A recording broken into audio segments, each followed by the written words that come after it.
switch back to what I was going to say to introduce you. Yeah. Wait, you're not on the. There we go. Okay.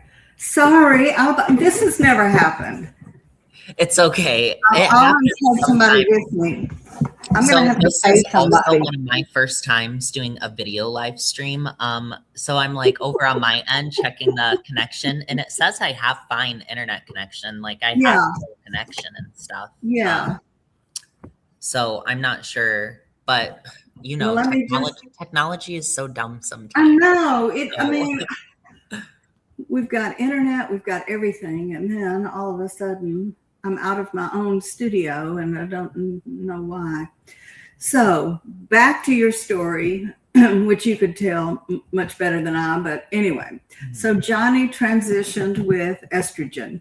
He developed breasts and a feminized body. He began to detransition in 2024.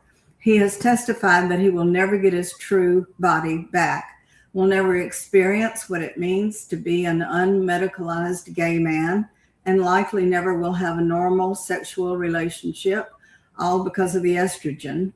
Jonni was not one of the original petitioners in the U.S. v. Skermeti decision, but he added an appendix to it. He has made good use of his ordeal by talking about it publicly, including before the California legislature.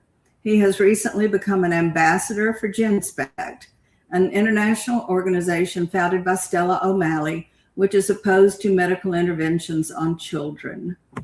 And here are a few pictures of him as an adult. And let's just cross our fingers. There's you speaking. That was at the Albuquerque conference last September, Live Not by Lies, hosted by Genspect. Live Not by Lies, okay. Mm-hmm. Oh, that's a picture of you as a kid. So that was me when I was 20, actually. Just in a really? So that really shows you the effects of these interventions. I see that. I literally had not matured. You can kind of see in that photo I have gynecomastia. It's not as obvious because I wasn't like wearing like a bra or anything then. I become very anti those at a certain point in my transition. Mm-hmm. And I'm quite skinny as well, as you can see in that photo. I only weigh 120 pounds. So. Oh, really? I've got you beat by quite a few. Yes, I'm glad you pointed that out. I just assumed, and then here's you. Yeah, that was me giving testimony with my mom. That was in California? No, that was actually for a Michigan legislature. Okay. That was, I believe that was for the Michigan Subcommittee for Child Welfare. It was it was a hearing attempting to get a subpoena to the hospital that had medicalized me. And yeah, so my mom, we weren't able to make it in person that day. So we testified over Zoom and it ended up being, broadcasted. Yeah. Well, that is, okay. Now how do I get back? I swear this is why is it so complicated? How do I get rid of this video, this picture? Honest to Pete. Honestly, though, I feel your pain. This is why, like, I mean, don't get me wrong. I love how the internet can connect all of us, but sometimes it's a pain in the butt. Oh my goodness. I mean, I made an entire movie, I made a movie. I edited it, everything. And I can't do this. How do I get rid of this picture? Wait, maybe I need to go back and click on it again.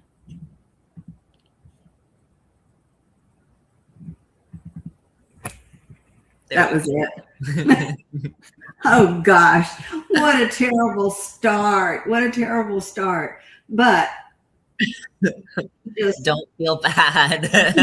This would have totally been the same if it was me. So well, you are quite you're forgiving, and that's good. So you sent me earlier a checklist that you filled out when you were first going to clinicians about transitioning. Is that right? Yes, And I filled that out in my very first appointment with the gender therapist on May 12th of 2016. okay. And I filled that out after her talk with me. So I went in there and I went in to speak to her first, and my mom was in the waiting room. And then when we came out and switched and my mom went to the back, I had to fill out this checklist essentially. And so I mean, it asks, one of the questions, it's got this: agree completely, agree somewhat, neutral, disagree somewhat, disagree completely. Yeah. And the first proposition that you had to respond to was, my life would be meaningless if I would have to live as a boy. Mm-hmm. And you checked yes on that. And Yes. of course, we know that you're not going there without any sort of thought at all about what you want in the future.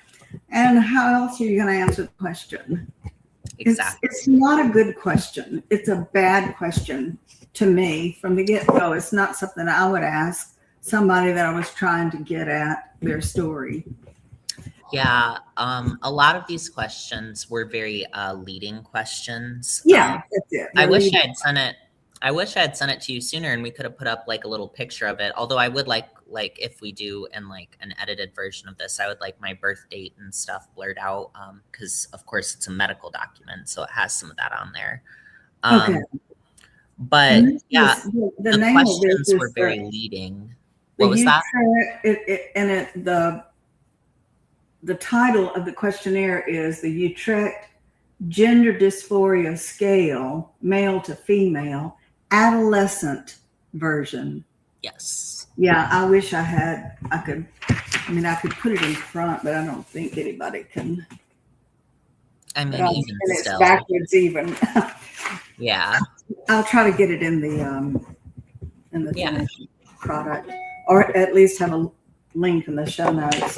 And some of the other, or maybe can you read it better than I can? I can read the questions if you'd like. Okay. Because I always do it on my phone so that I can zoom in and zoom out. Because it's kind of hard to see, even in the scanned in version of my medical records. So I had to like take a screenshot of the picture in my records so I could zoom in.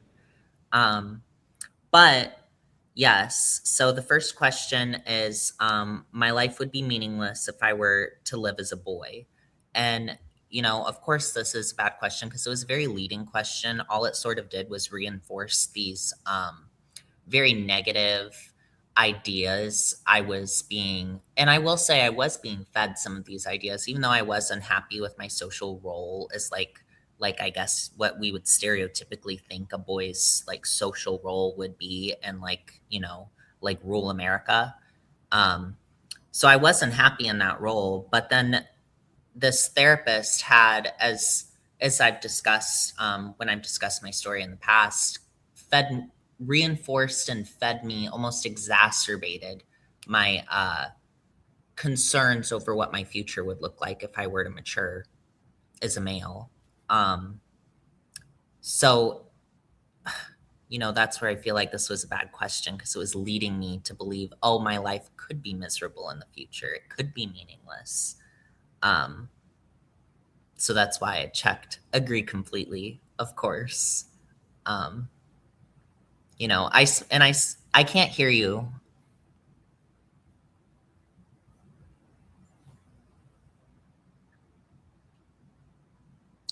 But I will say, while you're working your audio out, that was why I had checked off agree completely. I had already had these like concerns over what my future would look like. And then this, I hesitate to call it an ideology, but these ideas that we hear about, what your future would look like if you were, like a young trans feminine person, it just exacerbated my concerns. I'm like, well, what would my life look like long term as a man? And much of the traits I was told were irreversible. So that was very scary and very intimidating to have those ideas put in my mind at such a vulnerable age. And it's just difficult to really decipher what that question really means. My life would be meaningless if I were to live as a boy. Like, what do you mean by meaningless? That should have been delved into further in therapy, not reinforced and just affirmed.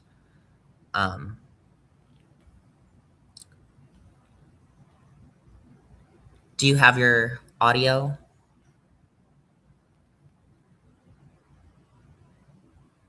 Okay, you can hear me, but it's not coming through.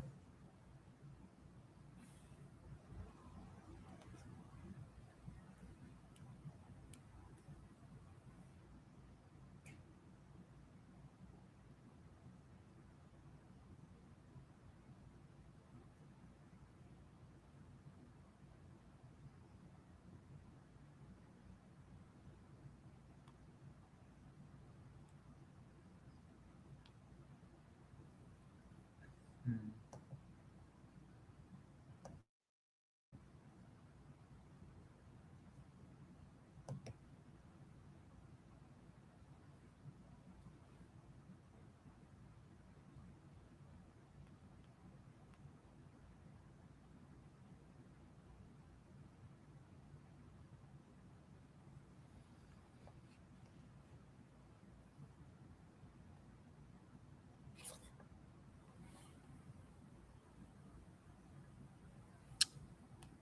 Let me see.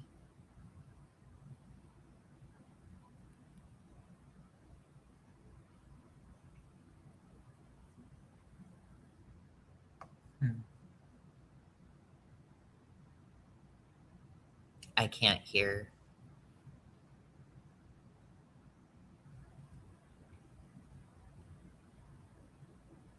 Hmm.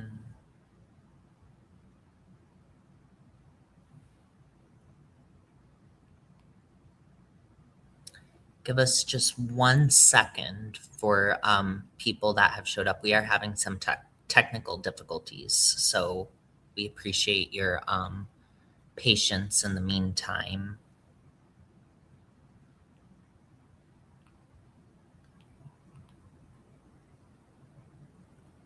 Can you hear me? Yeah, I can hear you now. That's so weird. Yeah, I had to leave the studio. Huh. Well, just don't mute anymore. No, I didn't. I didn't do anything. Oh, weird. It's Huh. so weird. I was just looking, to see. No, it was nothing was muted. I will say, I don't know what it is, but in this space, whenever like we try to have like a productive conversation, I've joked about this with some people that I've worked with on like advocacy that I've done. We feel like we like draw this kind of like bad juju almost. like there's some kind of force out there doesn't want us talking. Well, you sure are good humored about this, and I really don't need to say anything. You can just take it away. Well, and I wanted to leave some room because I'm not sure like if you want to respond to like anything that I bring up and things like that. Like I want to be able to have like somewhat of a back and forth, you know what I mean? Yeah. But yeah, the first question about your intake questionnaire when you was your first appointment. Yes. And you were 13 years old. Mm-hmm. And the questions are quite leading. I think what I did was I went to my phone to open up. And why would that cause?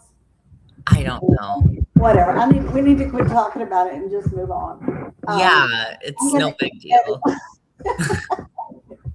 Okay, so some of the other questions, they're like, go ahead.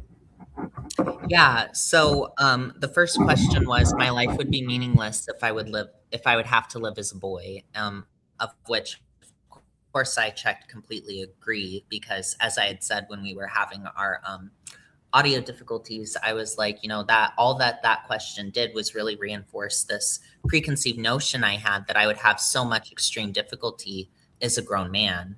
Also, it's just a badly written question for like Yes. any kind of psychiatrist to give out, because if you feel like your life would be meaningless as a boy, like, well, what does that mean? Like, And even as a meaningless parent, is such like a yeah, general why would you term. I ask feel a like that child? should have been delved into and Yeah, not just affirmed and like, well, yeah, it would be meaningless, but it's okay yeah, because we're going to help you. And that yeah, was very much the, well, it's not just that that was like the vibe that they were giving. That was like literally the kind of language that they were using. yeah, Um, yeah. Well, when you ask a child, are you happy or unhappy? You know, and that, I mean, that's just a bad question, you know. yeah. Do you think mommy loves you? It's like, Why well, would you I've ask never that? had to question it until you bring it up. Until you bring it up, it never occurred to me to wonder if mommy loves me. Well, now that she's brought it up, Yeah.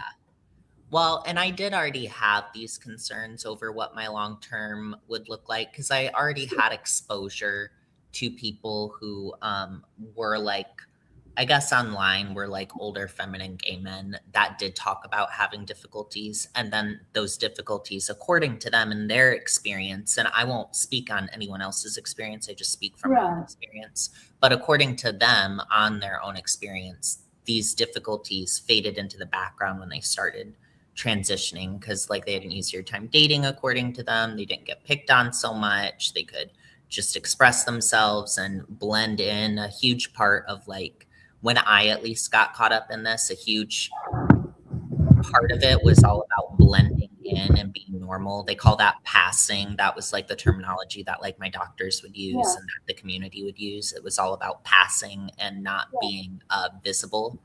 yeah. um, but anyways, I could go on forever about that. Let me go into the other questions, and then if you have any questions while I'm going along or want to interject with anything, please feel free to. Okay, So question 2 was, every time someone treats me like a boy, I feel hurt. And I checked off disagree somewhat because, you know, there were times where like I had a lifelong dislike of rough and tumble play and like sports and things of that nature that I guess are kind of stereotypical, but they were like, at least in my upbringing, considered like stereotypically male. So it was like I had a lot of people pushing me towards those things, and I didn't like that. And people would get very aggravated about it. So with this question, that was like kind of along the lines of what I was thinking about, like, oh, treats me like a boy. Well, what does that mean? Well, that means wearing, you mhm, know, like these boring clothes that I don't like to wear, you know, like basic jeans and a blue tee and stuff like that. mhm, Or it would be like having to act tough or like stereotypic. It was all about stereotypes, essentially, is what I'm trying to say. mhm. It's same thing with the third question. I feel unhappy if someone calls me a boy, and I checked off the same thing. You know, agree somewhat because I was already getting into this idea where like, well, maybe it would be better for me to just transition because I could live a normal life. That was what my therapist and shouldn't call her my therapist because this was really the only therapy appointment I had with her. Um, but that And to was, me, too, it was it was not lost on you that people, if they would refer to you as a boy, it might be in a disparaging way, like, why are you acting this way? Why do you want to wear these clothes? You're a boy. You're a boy. You're not, you know, and that's not lost on you.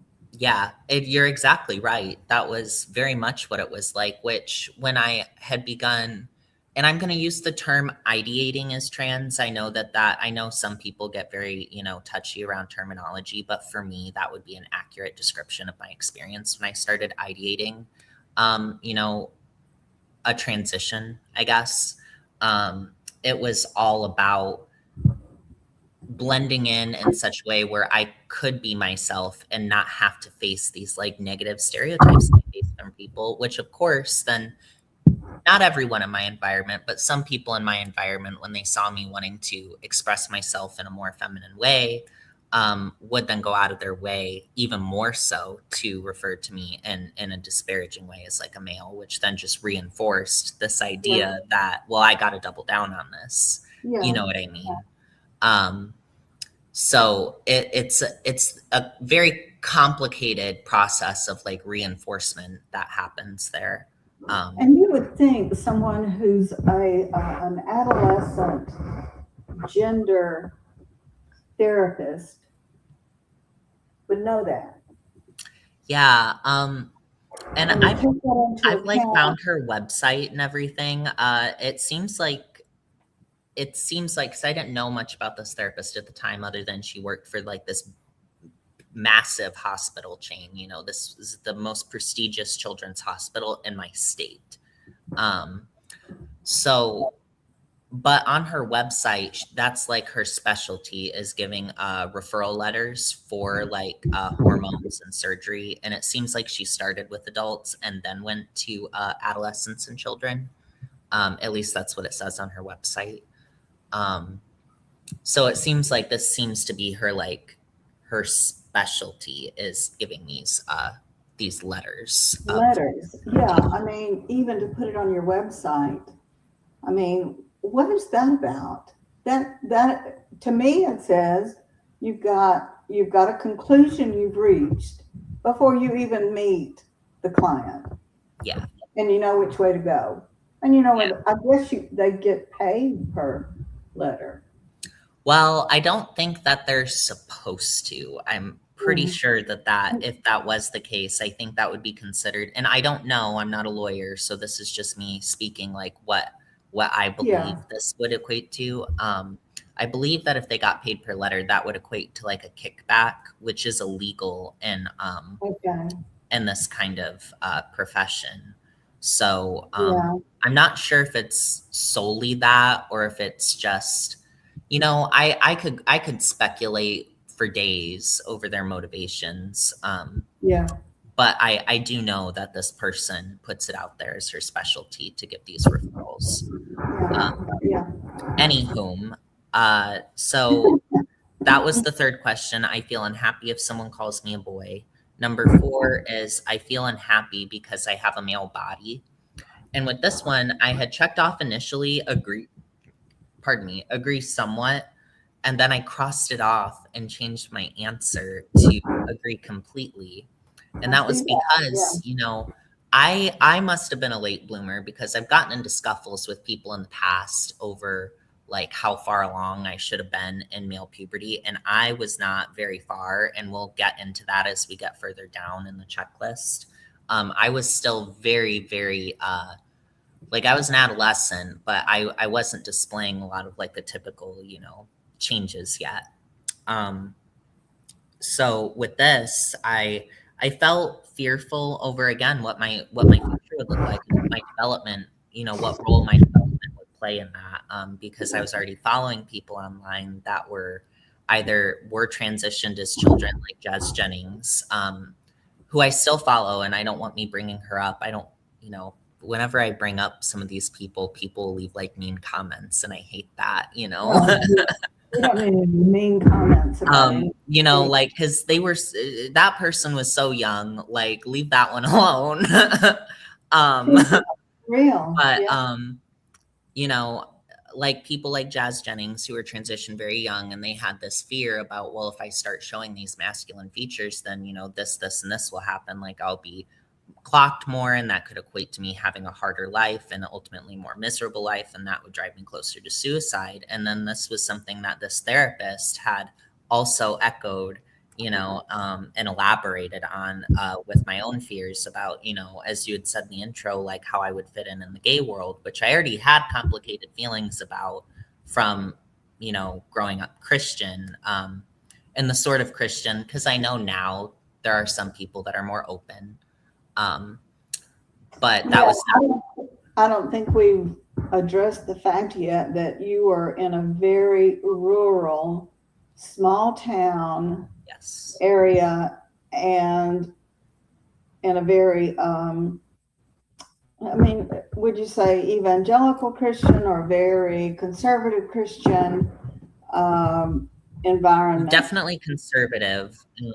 It was a complex mix because my mom took me to a non-denominational church growing up, but it had influences of like very conservative Baptist and like Lutheran. And then as we started branching out a little bit beyond just the one red light town that I was growing up in, I went to a Lutheran private school for like 5th up through 7th grade when I started my transition. And it was very small. Like my class was 5th through 8th grade, and there were 12 of us like in total. Like 5th grade was me and a few other girls. And it was just like one class. But it was, it was a very homophobic area in general because my hometown was a one red light town as well, out in rural Michigan.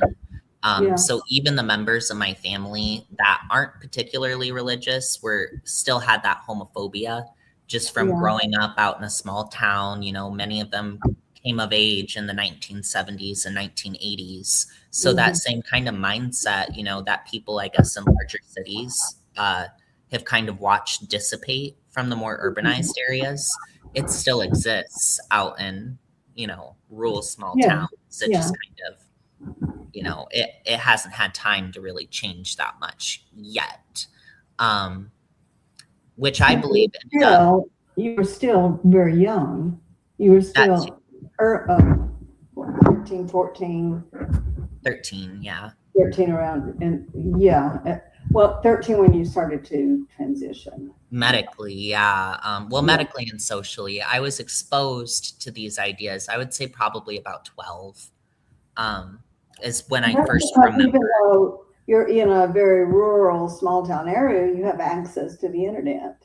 Yeah, the internet and television. Television, Like these ideas. Brad Jennings, their reality show is on TV. Yeah, that was on TLC. And then one of my favorite TV series is American Horror Story had season 5 in 2015, which featured a transgender character. And the whole thing of, falling in love with a man, but not being gay was like a huge part of this character. Yeah. So that, there were small influences like that I wouldn't say completely like planted the seed in my mind. Like, I'm not saying that like American Horror Story brainwashed me or anything. Right. But it was just these small encounters with this idea over time in combination with growing up in a background that was very hostile to like homosexuality or effeminacy in males. That combination really kind of just created the perfect environment for something like this to really happen to me. Yeah, well, you've gotten people that you could relate to, and if I can project some of my own experience growing up in the civil rights movement in the South in the 50s and 60s, I know when the movie To Kill a Mockingbird came out, I was like, oh my gosh, there are other people like us out there. Not everybody's a racist, horrible bigot. My father, who was a lawyer, he's just like Atticus Finch, which probably means nothing to you, but it was it's a big book. An important book, To Kill a Mockingbird. And then my parents took me to see that in the theaters, and it was what I call it gave me hope. Yeah. That things were going to be different in the future. And why would they make this movie if we're not people like us out there? Right. And that's kind of what and I'm going to, again, use the word ideology, even though I know some people might not agree with that term. But for me, that's what it was almost like, kind of did for me. I often say, it almost gave me like a false promise of hope, because it, of course, ended up having its consequences and stuff. But, right. It was like this light at the end of the tunnel for me, because, of course, I viewed being gay as sinful. And I also had this, growing attraction to males. And of course, my own interests and my personality was not changing. Like, I could try to act a certain way, but if it's just not authentic, and I just don't do a good job at it, So this idea that I could just change, like transition, and that there were hardly any consequences to it physically or psychologically, and I would just be able to disappear into society was a very attractive idea to me, because it would fit within the heteronormative values that I was raised to believe in. And I also had a tutor at the time that was the only gay person I'd ever known, and she was started on testosterone at the same clinic. That's actually how I got a referral to this clinic, because this clinic was a 4-hour drive away from us, so it was an 8-hour turnaround. And so I think it was that combination of growing up in that background and then this ideology presenting a way out of what I perceived to be like a miserable life as like a gay person that would be very visible and not very accepted. So not only it's a miserable life, but also a sinful one. Yeah, it was very where you were at the time. Yeah. And then we'll come back to touch on that later, because that comes up again and again. At least in the beginning part of my transition. Of course, I eventually, my worldview changed, but this played a huge part in the beginning of my transition. Let's see. I was on question 4. I feel unhappy because I have a male body. Question 5 is the idea that I will always be a boy gives me a sinking feeling. And I checked agree completely, because it did at the time. And after this conversation with the therapist, I was terrified of what my future would look like as a male, because I was literally told that, with my mannerisms and just the way that I am, she perceived it to be a feminine essence, and gay men are usually attracted like attracts like for them. That's sort of like that wasn't her exact words, but that was the idea that I had received from that conversation. Like for gay people, it's like, yeah. So you're saying, if I understand you, that on top of everything else, she was conveying to you the idea that a gay man, even if it were not sinful and even if it were not a miserable future, is not going to be attracted to you. Yeah, well, her words were more along the lines of, gay men want men, because she was implying that like I didn't have that energy. Yeah. Whatever that means. What's a feminine essence? I don't know. But yeah, again, what kind of phrase is that? I don't know, but it made so much sense to me at the time, because, of course I was bullied my whole life over, acting like a girl or talking like a girl or walking like a girl, or, so when you have that conditioning and then they use that language, it like in your child mind, it's like, oh yeah, that makes sense. It's silly to think about now that I look back on it. But yeah, so because of that conversation, I checked off completely agree, because I did start to develop this like sinking feeling and this, massive fear of what my life would be like if I matured as a male, because they're like, it'll make your life harder. And if you develop these features, it's mostly irreversible. That was a huge thing that they were communicating too, is that testosterone is so much more aggressive than estrogen. So even if I got all the surgeries, they were like, it won't all be reversible. So they like really put this fear in my mind of what my natural development would do to my body, which was just such a frightening experience to live through at that age. It just put me at such odds. It put me more at odds with my body than I was going into this. Absolutely. Question 6 was, I hate myself because I'm a boy. And I checked off neutral, because I didn't know how to answer that, because for me, it wasn't necessarily the fact of like maleness, even though it was, going towards that route. It was much more appearance oriented and finding acceptance and wanting to know that I could find like a love someday and things along that lines. I just wanted like a normal life with somebody. and they really presented to me like I needed to do this in order to find that. You know, it's insane. Question 7 was, I feel uncomfortable behaving like a boy always and everywhere. This one I checked agree completely, because that was a true statement for me. My mom dressed me as a boy growing up, and I was a small child, so it was what it was. But there were always moments where I would see people and be like, oh, I like her dress, or, oh, I like your nails, or, oh, I wish I could do that. You know what I mean? So it was very much, I was at odds with my, male social role, but that was like a social role, versus this ideology, or this care model takes these, when you feel at odds with your social role, and then they take that into a route and solve that with physical changes. So it took the social aspect and made it all about the physical. And as a kid, it was impossible for me to really differentiate between the two, because I had no life experience, or maturity. You have no life experience. You're not mature. Kids don't know from one minute to the next. I mean, my mind changed all the time. I couldn't even decide what I wanted for lunch then. For real. Much less anything else. I know. Yet still, I question know 8 my older daughter came in one day, and she had always loved my cooking with all the meat in it. And she's like, overnight, she's like, I can't eat this. I'm a vegetarian. What are you talking about? What do you mean? You asked me to make this. 2 days ago, you asked me to make this. And today you cannot eat it. Right.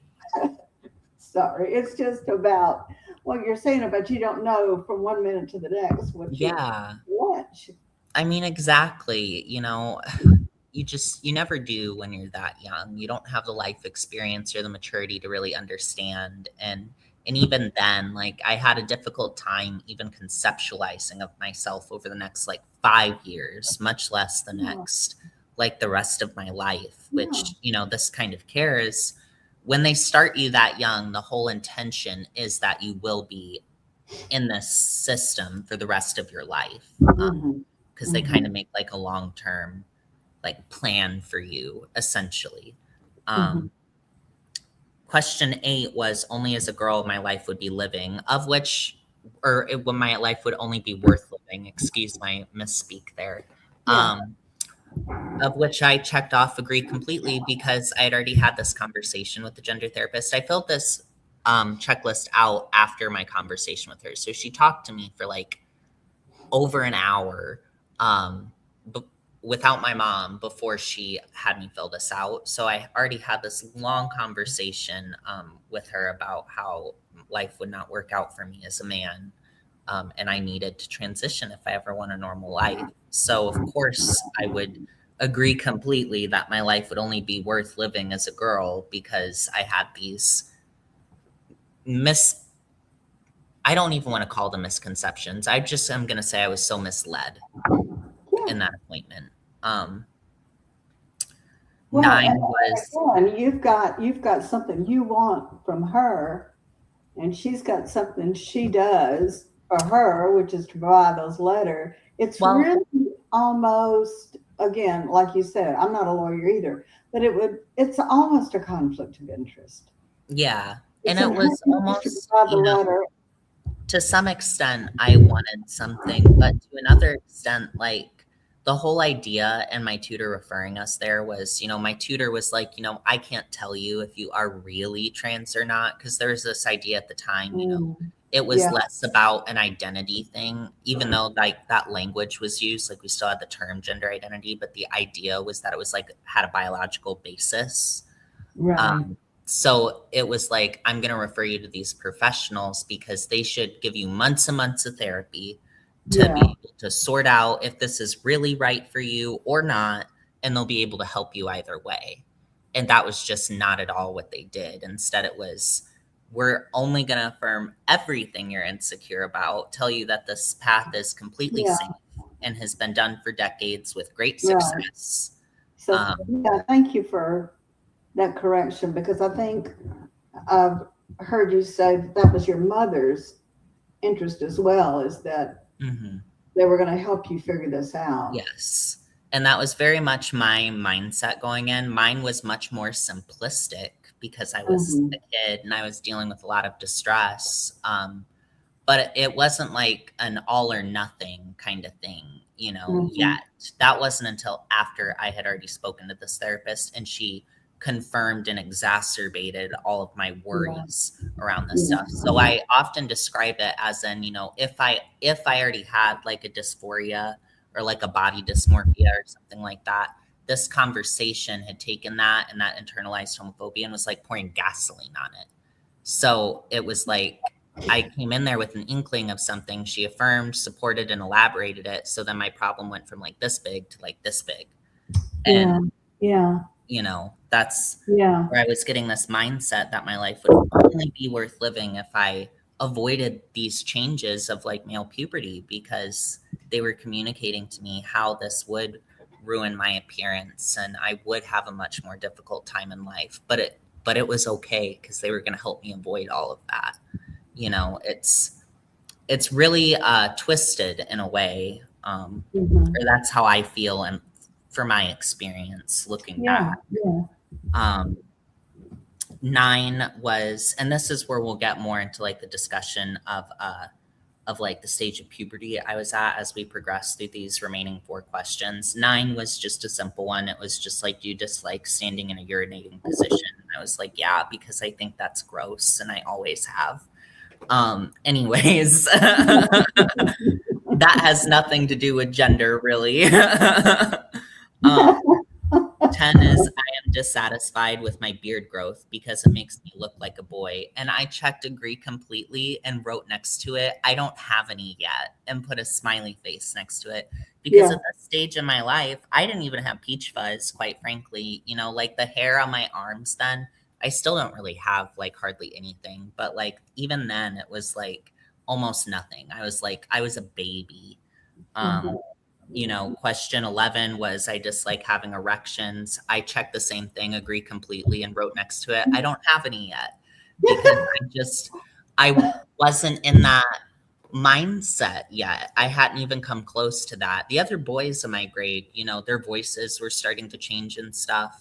And mine just hadn't yet. It's gotten a little bit deeper since I've started detransitioning actually, because I've been off hormones for over 2 years. Mm-hmm. But before that, like I didn't have anything like that. I remember feeling bad for some of my peers when their voices would start like breaking and stuff. And I'm like, oh, you poor thing. I get to avoid all of that, man. like, just like stupid teenager things. And then the last question, Barely a teenager either. You're right? 13. Preteen things, Yeah. It's, Um, yeah. You're the last so question, young. question 12, was it would be better to not live than to live as a boy.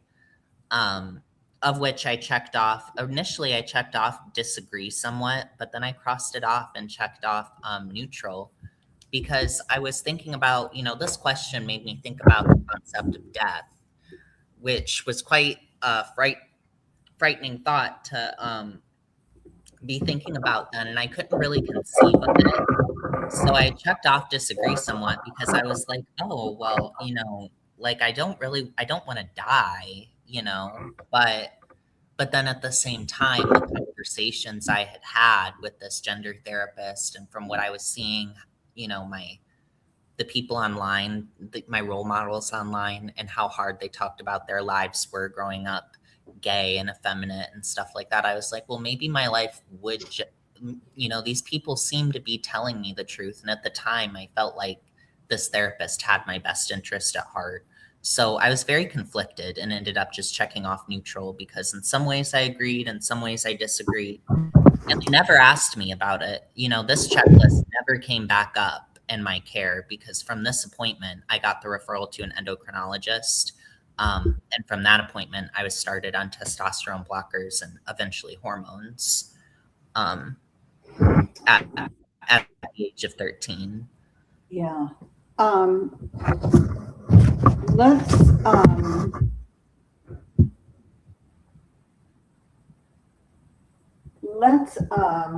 switch to was it okay? So you've mentioned the endocrinologist. Was this Dr. Sack? This was not Dr. Sack. Dr. Sack was a urologist I had seen for a medical problem later on after I'd started officially puberty blockers.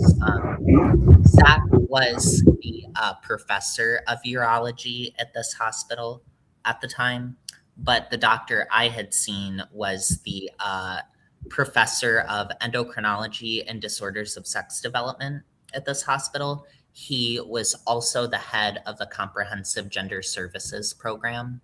And the social worker I saw was actually the program manager as well. Okay. There are a couple of things I really want us to hit, and we've been going an hour now. So maybe I'd like for you to talk about Dr. Sack. Okay. Do you want me to get into that now, or?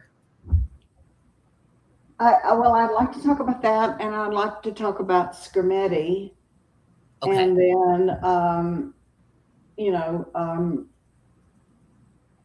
Genspect a little bit. And I'm curious because one of the things I talked about before is the Southern Poverty Law Center has put it on a hate watch. So yeah, I think that's going to be a lot to cover.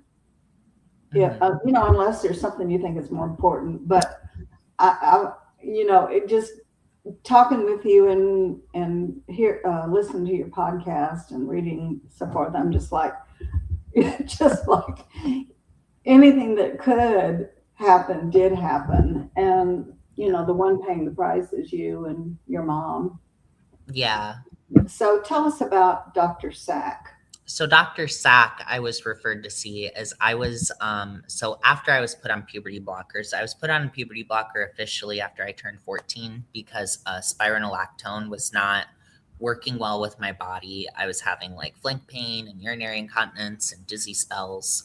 And then I was put on puberty blockers because it was considered like safer. And it had a horrible effects on my body that I've discussed elsewhere. I ended up developing urinary incontinence and hematuria from that, of which I got a referral at one point to see Dr. Sack about, who, in my record, he didn't record anything about his conversation with my mom and I, and chalked it up to social dysfunctional voiding, which, according to my research, is essentially like I was wetting myself because of a social reason.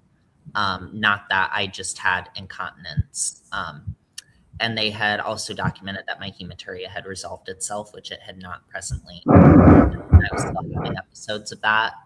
And I didn't discover all these falsifications until about January 25, when I finally obtained all of my records. But Sack had falsified some of my records, and he was so rude to us. My mom and I never ended up going back. He wanted to imply that my incontinence was because I was holding in urine because I wasn't using female restrooms, of which I had not expressed any interest in. In fact, I was opposed to it because it made me feel more insecure. It made me feel uncomfortable.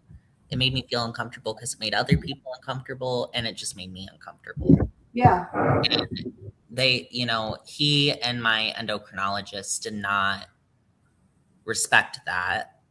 And when I say that, my endocrinologist was friendly to my face about it, but he didn't ever record that discomfort that I had. And he later on ended up sending a letter to my school pushing them for me to use female restrooms. But anyways, Dr. Sack, I found out earlier this year, was recently arrested for multiple counts of possession of child abuse material, which is, of course, horrific. But it stood out to me given some of the elements of the treatment that I had received at this hospital, such as my mom and I being sent to that store after my first appointments with the doctor. And that store is fill in a blank on that. Yeah. So You the don't have store. to say the whole thing, but just Well, so we were sent to the store initially. We weren't described. It wasn't described to us what the store was exactly. We were just told it was a store that supports trans people. And the idea was, is my doctors wanted me to have like articles of clothing that would make me look more feminine physically before I had time to develop the traits. Um, so we were sent to the shop because we thought we were going to get like bra stuffers, essentially, was what we were under the impression of, which I know sounds weird given the fact that I'm a man, but you know, at the age that I was, you know, my friends were doing stuff like that. You know, that was like just a part of that age group. So it didn't stand out much beyond the fact that I was male and this was a treatment recommendation. Um, so we went to the store and it was just like this indiscreet purple building. We were given like the gender therapist card that had like a little sticky note on the back that we were to present to the owner to be given access. And when we got there, like a female employee came forward, looked very confused, went to the back, got this owner who came out who was a cross-dresser because it's a cross-dressing store. And I don't want to like insult this person because I don't know their situation, but I'm just saying the fact of the matter because he came out in like full garb and seemed polite, you know, so I'm not saying that this person was like coming out or anything. Like they were polite. He took the card, looked it over, took the sticky note, kind of crumpled it up. My mom helped put out her hand for the card, and he just kind of handed it back like it just looked like on instinct, which I'm glad she did because I've kept it in my file all these years. well, But it's a curious place to send a child. yeah, well, when we got in there, you know, when you first walk in, it's just like wigs and like shoes and like blouses and like very normal stuff. There was like an area where it had like hip pads. That was like something that they wanted me to get, which is essentially like underwear that just has like this like foam padding in it. Um, and then we were being led to the area where they had like what we thought were going to be like bra stuffers. I get nervous talking about it, so excuse me getting like the hiccups. I do that when I get nervous. If you want to move on, we can move on. Oh no, I've already talked. It's already been put out there publicly, Yeah. so I don't mind. You know, somebody's got to talk about it. And so we were led past all of these wigs and shoes and like these like more normal areas, and then we turn a corner and it was like all sex toys. Like, I mean, they had like cases with like dildos, there was like bondage gear. I saw one thing that was like a full bodysuit of like a nude woman, like a silicone bodysuit. And I asked, like, well, what is that? And the owner was like, oh, that's for people when they have like bottom dysphoria, but they can't afford the surgery. So they wear that so they don't have to look at their stuff going to the bathroom. You know, things like that, which of course now place and what kind of a person, what kind of an institution would send a 13-year-old boy into a place like that? I mean, do you want me to name them? Because I will. If you're not afraid to, sure, go ahead. I mean, it's already out there publicly, and quite frankly, people can find it through my stuff. But it was Children's Mott's Hospital associated with the University of Michigan. So a pretty big hospital chain. You know, and it's crazy. My mind boggles with all of this. You know, I mean, I've been around the block a few times. I've been on this planet for decades and decades, and I'm shocked. I'm just shocked as to what people will do, telling themselves, A, that a child can consent to this, and B, that this is something they don't think is perverse. Yeah, well, the feeling that I had gotten was that these people would probably view themselves as like maybe they viewed themselves as like sex positive, so maybe they didn't think about it being perverse. But then as I say that, there's a huge part of me that also feels like, well, I mean, come on. you Even know, the fact that you have and I've never gotten clarity on that. even the fact that you have some difficulty speaking about it, you know, it's telling because you're not Well, hesitant to talk about these things.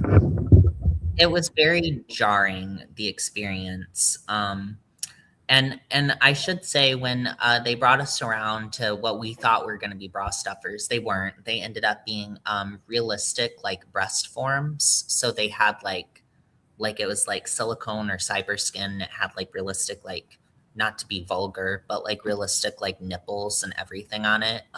Yeah. And it was so weird. They found a size that would have like fit my 13-year-old body at the time, like a cup or whatever.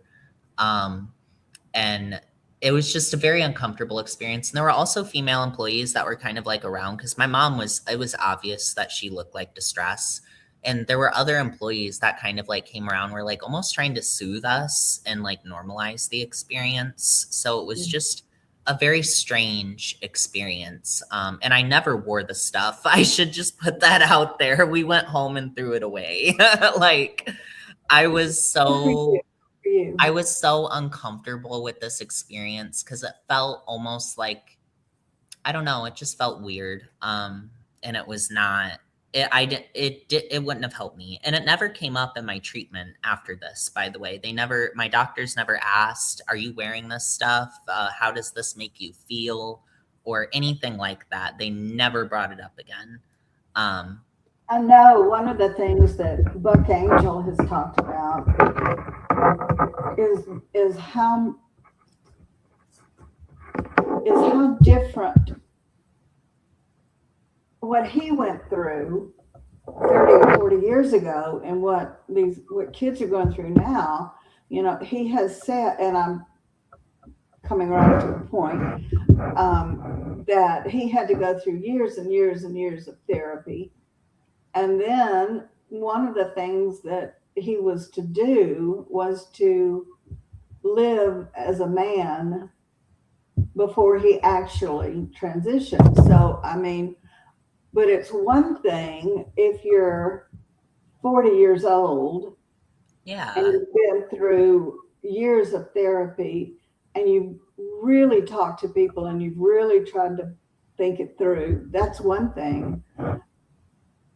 And that would be part of making that decision, would be living as the opposite sex for a period of time and seeing, but not when you're 13. Exactly.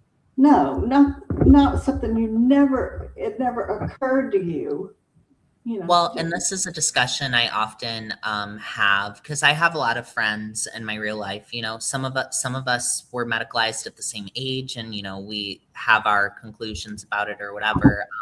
But a lot of them went through this as adults, and what they went through and their treatment protocol was completely different than like what I went through. Where like I have a friend in real life who is very dear to me. And went through this as an adult, and went through that process where, you know, she had to dress as a woman for so many months. And it was like this whole, it ended up being like a couple year process to actually get through everything. So she didn't understand when I start talking about my experience, and she's like, whoa, what are you talking about? And I'm like, well, I hate to break it to you, but you know, our experiences were different. For me, it was much more fast-tracked, so much more fast-tracked. There was no room for doubt. There was no time for questioning. You've gotten a letter after one appointment. One appointment. Yeah, I mean, talk about a difference between a process that took years. Yeah. And one that you're started down that track from day one with a professional.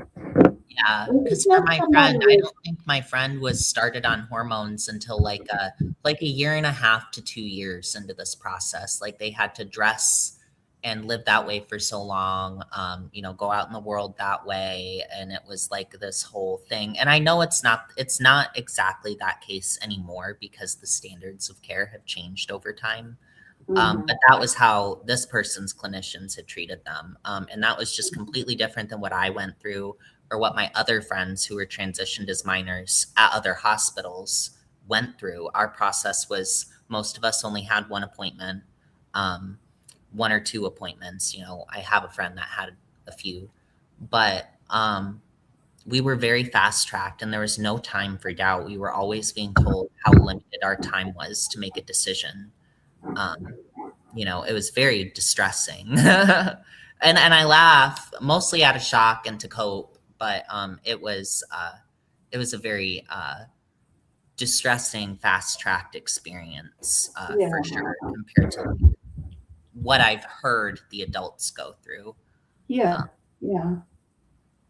Okay, so Dr. whatever his name is. His name was Brian Sack.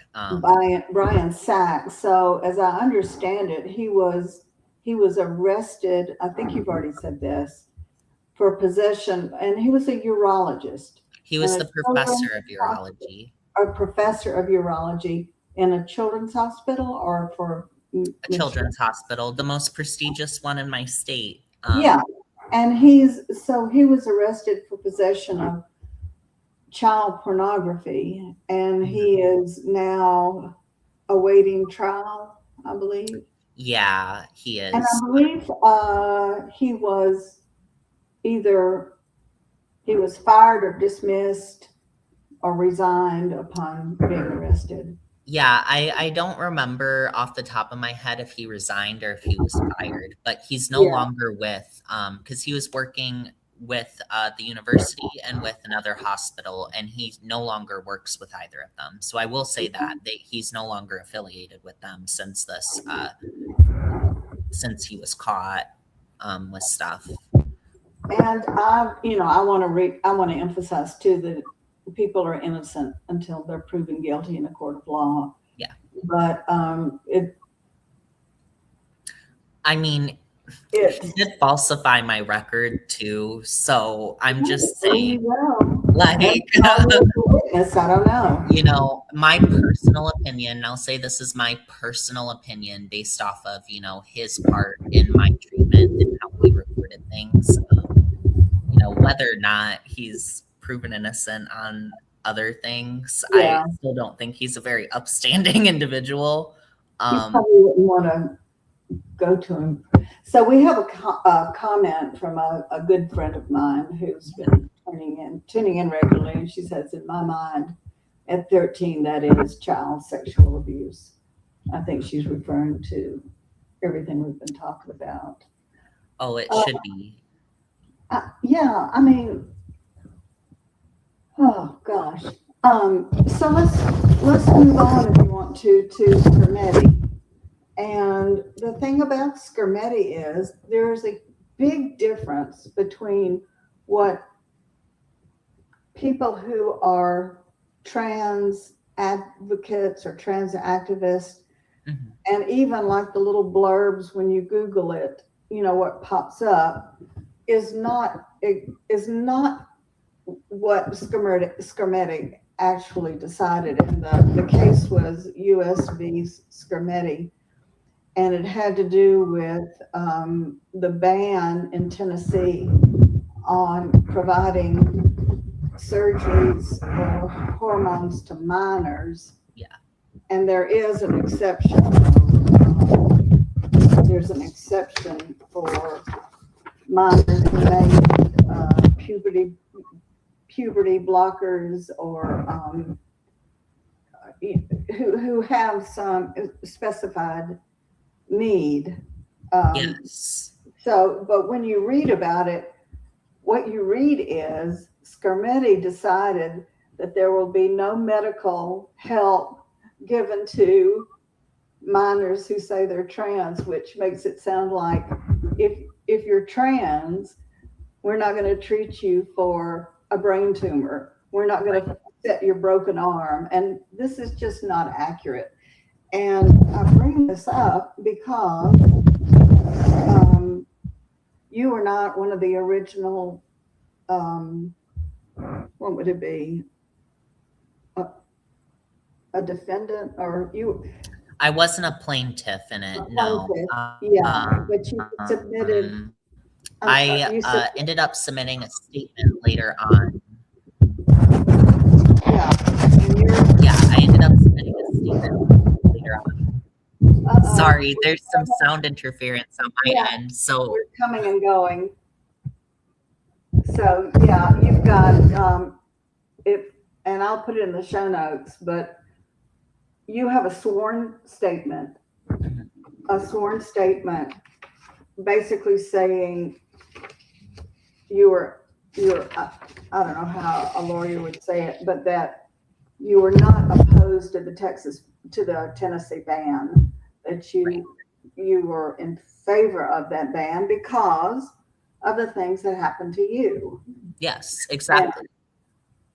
And Because you state that out, and it is a sworn statement, which means you could be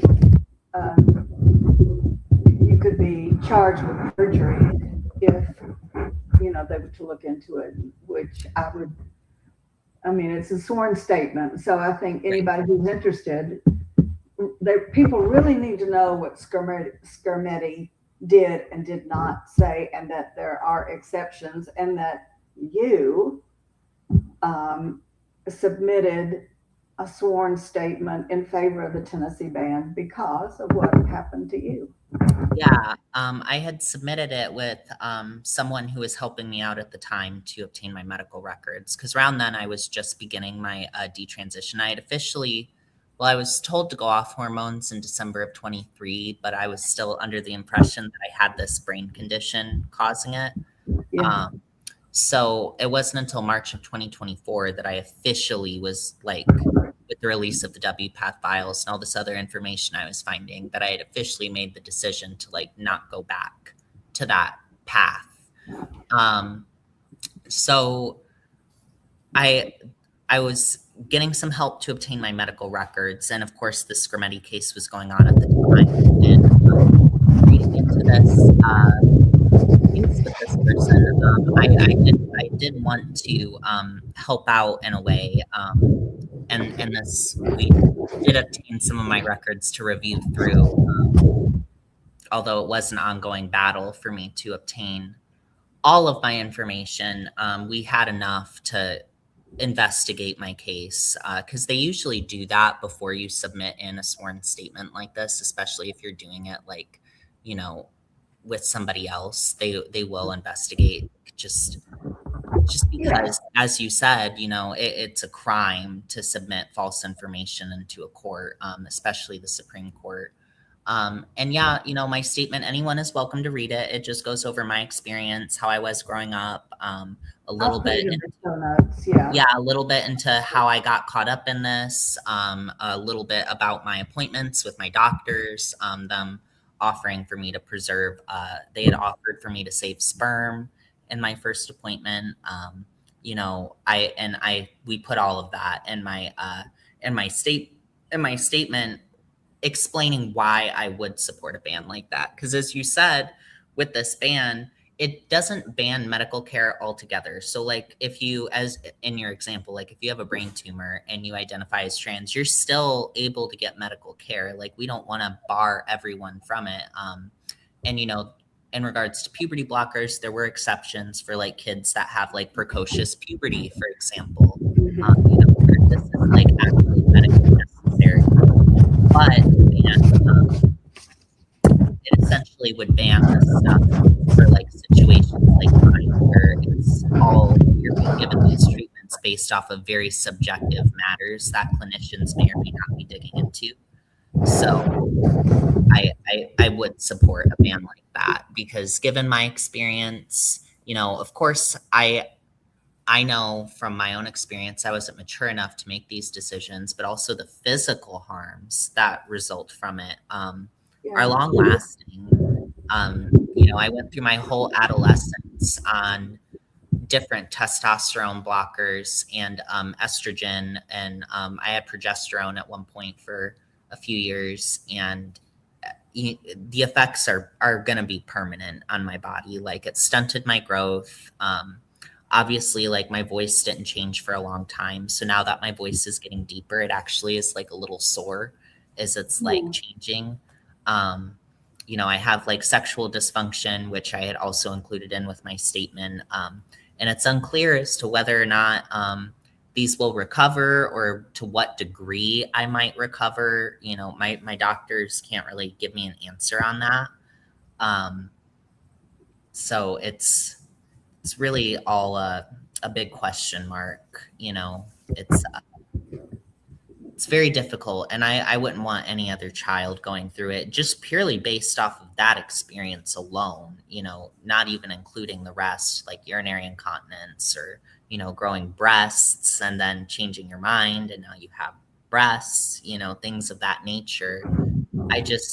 It's my view and the view of some of those that support me that children just are simply not capable of making these decisions. They're just not capable of it. And I just want to emphasize too that I think people need to read these opinions, and not just accept what the internet tells them, that this basically was, we hate trans people. Yeah. Conclusion, and we would just assume they die as help them. That's not what it is. You don't have to like it, but you need to know what it is. A lot of people adopt this very extreme view that if you disagree with any of it, then that just means that you want the worst for everybody. And that's really not the case. Like where I'm coming from in all this is I care very deeply for this group of people. Obviously I'm a gender nonconforming person and I was distressed with my social role at that age. So there was a time where I did kind of meet enough of the criteria to fall into that cohort and of people. And I don't want any ill to befall them is the whole reason that I oppose these practices, because, even to take it further, like I never had surgery, but, to argue from the perspective of like an activist that might be in support of this stuff, if somebody transitions young with blockers and everything and they want to get surgery later, well, now that's going to be a more difficult surgery because they haven't developed to the point physically for that surgery to be accomplished in the proper way. You know what I mean? So even just from that perspective, even if this did benefit people in some ways, it's going to cause so many other issues in other ways that I don't feel like people who are in support of these interventions for kids, I don't feel like they consider all of these things. Well, I don't think you've said it far better than I could. And I told you, in 2017, I compiled and published a book called Rainbow in the Word. And I just accepted what I'd been told was that trans was just another form of gay or lesbian. And it's not. So I've had to, we're all subject to believing these things that we're told. And if you hear it enough, it's what you think, and you don't really investigate it until something comes along that prompts you to investigate it, which is, what I have done. And of course, what happened to you has, obviously you've investigated it, but I'd like you to address, we use the word detransition, which makes it sound like you can just roll back the clock, especially if you didn't have any surgeries. But even on that, Johanna Olson Kennedy infamously said that if a young girl has a double mastectomy when she's 13 or 14, if she wants breasts later on, she can just go get them, which is just baloney. Well, and on the flip side of that, I have been told by doctors, not all of my doctors, but some of them have told me that if I ever want my stuff removed, or because I'm uncomfortable with it now, why don't I just go get them removed? And it's like, well, because now they're so developed, you can't see it under my sweater, but they're so developed, I would need my whole chest reconstructed because I have quite considerable breast development. So they would have to, take out all these lobules and things that have developed and hypertrophied and like reshape everything. And I'd have to have essentially the same surgery that my female peers had, And it's that opens not the as simple as just going back. Sorry, we have our audio is breaking up a little bit, but that opens. I mean, there's nothing that says that even if you did those things, as you've said, you still have a feminized face. Your hips are wider than most boys would be, and there's just a limit to what you can undo. And all of those surgeries open you up to complications from the surgeries, which, I mean, so the bottom line is you can stop the estrogen, but you can't really go back to where you were when you were, had you been a 12-year-old who just went through puberty. You can never fully go back. Even if they were to have just implemented blockers, the growing evidence is that you can't get back time that has already passed, right? And many of these changes, especially with puberty, occur in developmental windows. So if you miss that developmental window, then you might get some changes, like, I'm starting to get like bits of facial hair on my face and stuff like that. But I will never be able to go through all these same complete developmental changes that I would have if I was left alone as a teenager, because I've missed those developmental windows.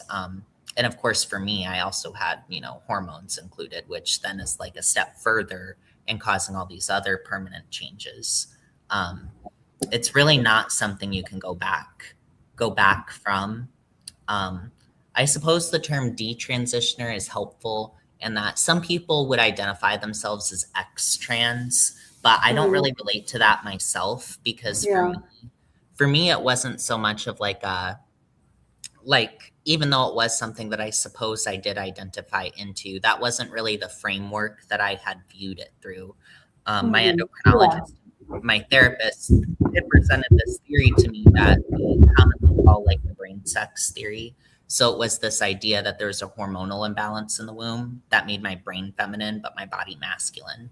So how I viewed this was through a biological framework that, well, this is really who I am. And that's why I need to transition, because you can't change your brain, which of course, is debatable. But you can change your body. So I don't really relate to the X-trans label so much, although I have seen that become, more popular. And it does describe some people's experience. For me, detransitioner would probably be the best descriptor, as for me, it was a cessation of actual transition. I just stopped moving forward with it, and I just stopped the hormones. I also like the term, I want to say real quick, I also like the term, and this is a term that we've used a lot within Genspect, and that's harmed by medical transition. And because that's a much broader term, and it covers people like some of my very close friends in real life who still identify with that, but were harmed through some of the medical interventions. And although it seems very clear to me, and I think a lot of people, that you were medically harmed, you are not going to be able, as far as you understand, to get justice in the courts because the statute of limitations has passed. Yeah, and I've had mixed, receptions on that, because for some claims I'm out of the statute of limitations, like medical malpractice. Other claims, I've just not had very good experience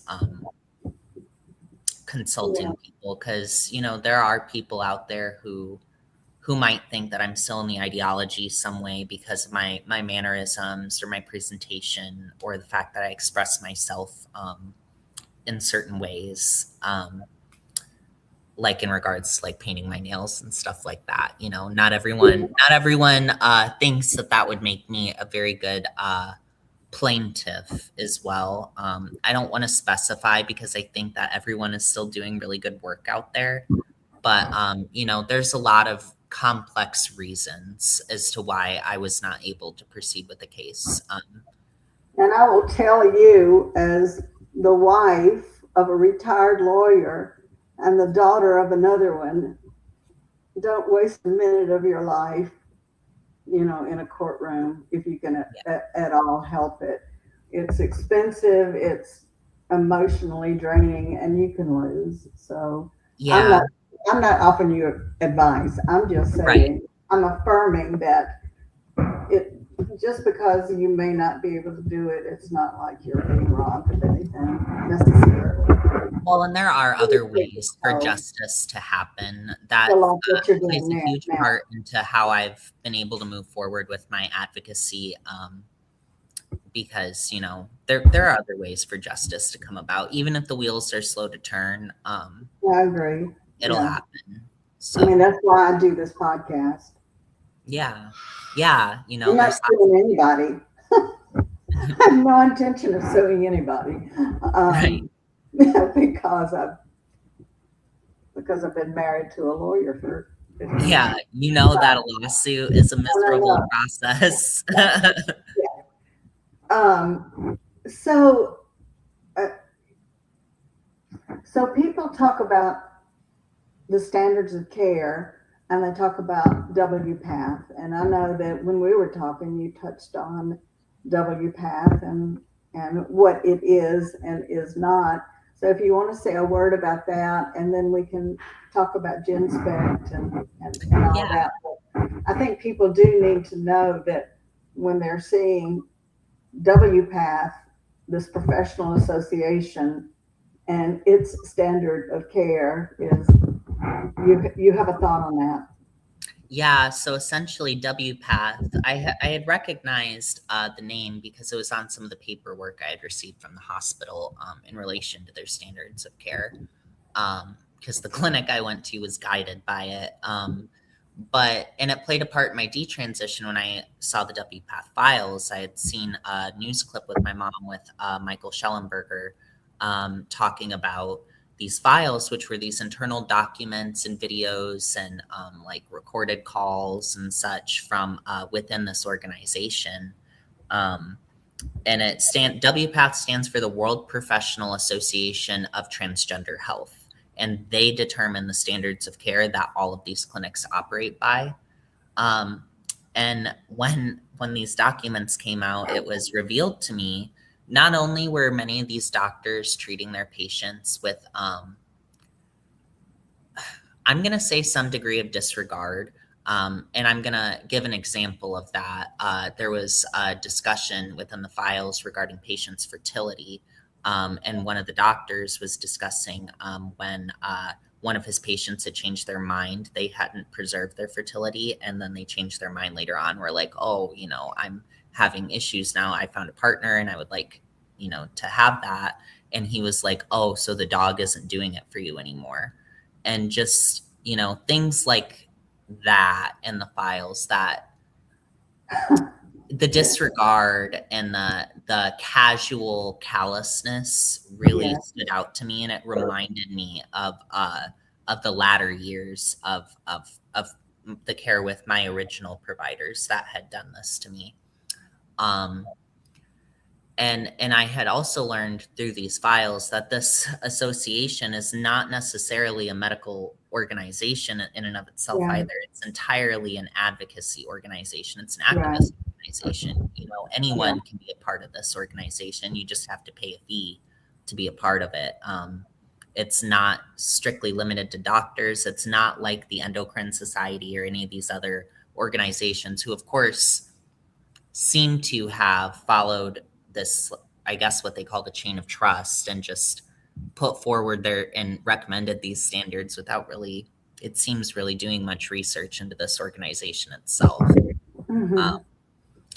So it's really tragic. I would highly recommend anybody listening or watching this when it later comes out recording. I would highly recommend anyone, no matter which side you come on.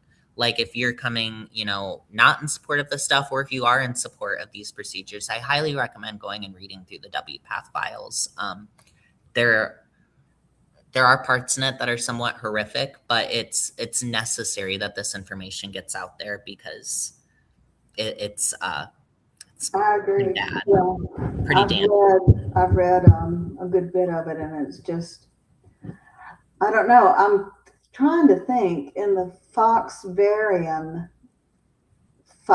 case lawsuit. Um, she was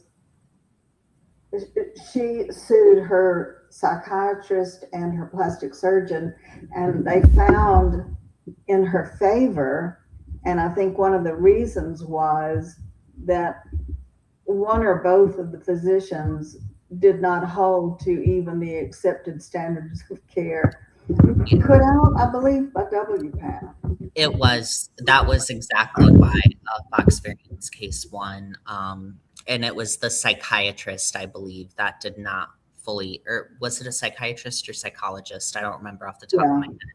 But it was the mental health professional that was held mostly liable in that for not fully following the standards of care, which was part of the argument I wanted to make for myself in my own case, because I mean, even just reading through my questions earlier and my responses, there's a lot in there that needed to be delved into. And you know, of course, there were further situations like me being sent to a sex store and such that are not a part of the WPATH standards of care at all.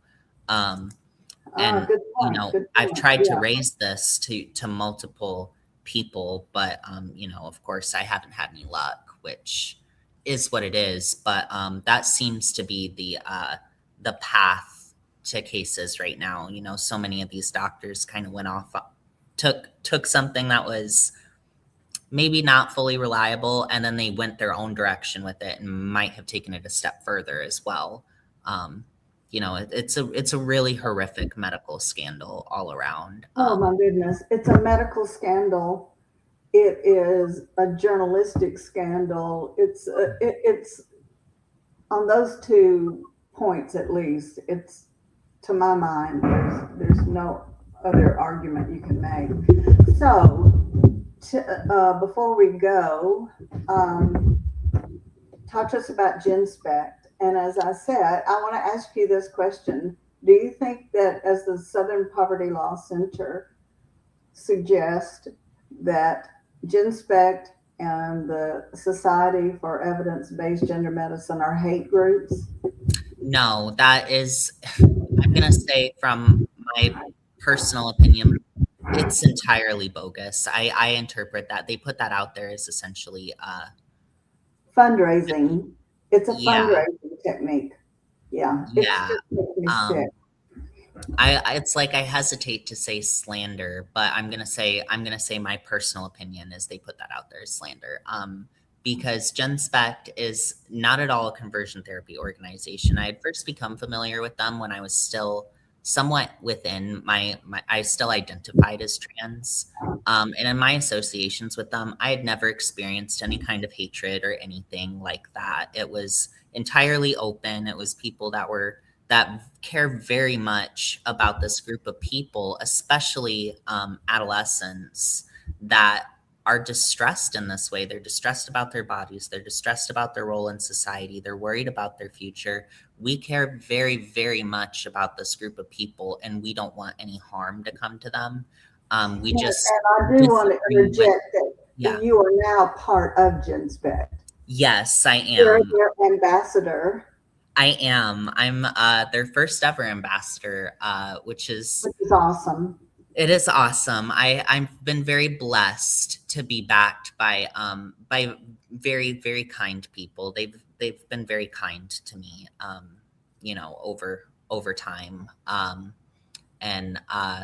Yeah, I mean, they care we care very much about this group of people, and we just don't want any harm to befall this group. And, you know, this medical scandal has been so horrific thus far. So many people have been harmed from all aspects of life that we've taken our stance on it, and we're trying to advocate for a non-medicalized approach to handling this gender-related distress. Especially when it comes to young people, because the harms are so much more when you enter in, especially into the medical field, but even as like in a social way, you're still reinforcing a lot of these negative feelings around your body and your gender. So we try to advocate for a deeper, more psychotherapeutic approach to handling this distress, delving more into why you started feeling this way, how you came into this, just to help people develop more understanding at the very least before they. Well, I mean, I have learned so much from Stella O'Malley, the founder of Genspect, and from Sasha Ayad, her former co-host on a podcast called A Wider Lens, which I mean, I've looked in. When I do a deep dive, I do a deep dive.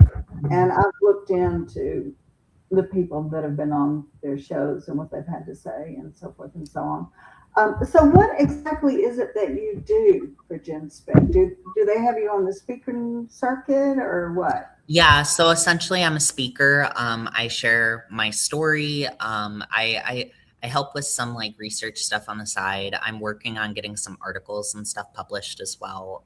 Hopefully in the future, I'll be able to start my own podcast or show. We'll see. As we discussed earlier, I'm tech stupid. So it will, hopefully I figure out stuff on my end. But yeah, I'm getting my story out there, and they're helping me do that essentially, which has been very, very kind and very helpful. And I'm kind of, the perfect person to do it because I went through this at such a young age. I'm coming out of it on the other end. I'm very open and I'm very neutral about a lot of things. I'm pretty well, I'm not very politically involved or anything like that. I really care for this group of people, and I don't want anyone to go through the same harm that I went through.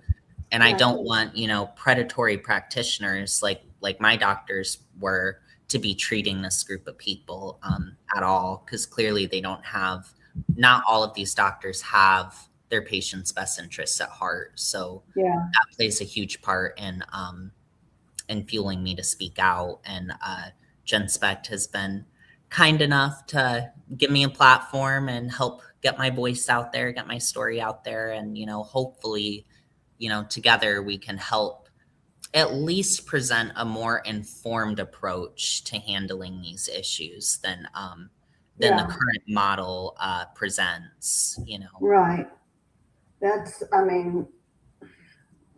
Once you've got media captured and once you have even activism like the Southern Poverty Law Center, which you're too young probably and too far up in Michigan to know much about it. I'm going to be honest.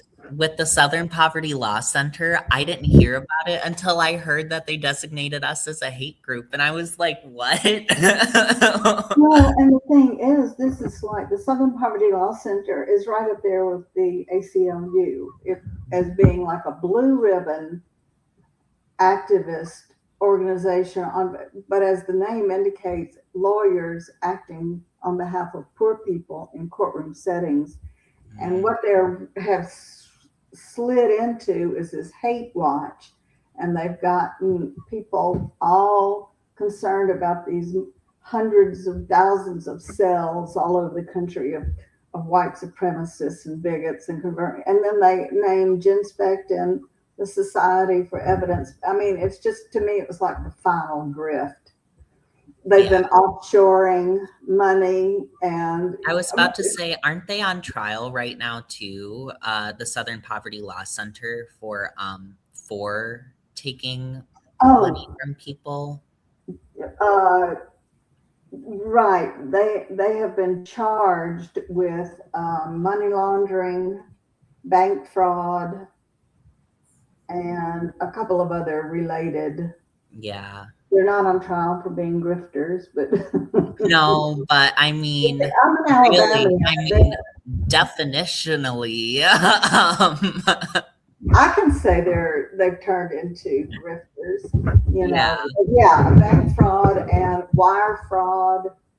That kind of is what a grifter is. A grifter, by definition, is someone who swindles money. So if that's Yeah. You know, if that's what they were doing, then that is a grifter, you know, and Well, that's I not, mean, you know, we stopped giving money to them maybe 10 years ago because I was like, what is this emphasis on hate groups?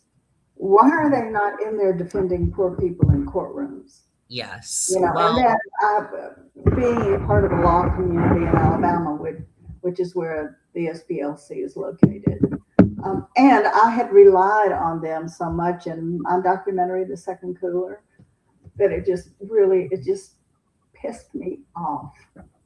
It pissed me off yeah. that so many people believed in them, and they did do some stellar work, but they've gone off the rails. Yeah, they really have. And you know, it fits into what we're talking about with you, because your emphasis is on the medical scandal, which it clearly is, but it's been helped along by this blue ribbon activist organization. It's been helped along by journalists and media people who don't bother to read the Scarmetti decision before they, Yes. you know. So, and they're not listening to people like you. I mean, if you don't know, I mean, you come across as honest, not pulling any punches, of being very fair-minded, and you've been through the ringer. Oh yeah, I mean, and that's the thing. That's where I think it's so crazy that people will designate groups like Genspect as like a hate group, because we're so far from it. Like we would hate if anyone felt any kind of way from that. And so many people, of course, will say that they do, because then they go on and they Google us, and you know, things like the Southern Law Center, yeah, comes up. But I mean, if you or anyone that's actually interacted with us, I mean, we really try our best to be fair to everyone. I mean, regardless of where you come from in life, or you know, how you identify, it's not about that. It's really just about addressing this medical scandal and trying to make sure that people have the best healthcare available. You know, there's just this ongoing debate in the culture right now as to how we should proceed with that. You know what I mean? Yeah. So Well, we're coming up on 2 hours. okay. And I do want to thank you. You have an open invitation to come back any time for any reason and talk with us. Please convey my warmest regards to the people at Genspect. I mean, really, my warmest regards for them. And please give your mom a hug for me. And yeah, I want her to come on too, because she has a point of view as a parent. Yes, and she did express some interest in it. She got called into a meeting today, so that's why I was able to use her office, because she had to head out. So, but in the future, I will put you guys in communication, and we'll try to absolutely. Like, and I would love to come back on again. You know, please do. Yeah. So, yeah, the latch key will be out for you both, as we say. If you know what that means. I think so. I think it means in the door there's a little hole, and you put the key through the little hole on a string so it hangs outside, so that somebody who comes up can get the key and unlock the door and come in. So the latch key will be out for you and your mom, Melissa. Well, thank you very much. Come on in.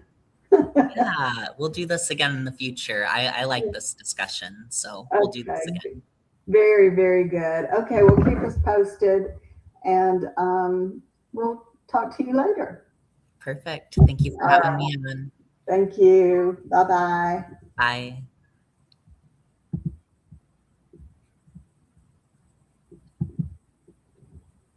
Okay, I'm gonna let you go now. Okay. Do I need to stay in SteamYard for it to like upload anything, or? No. I mean,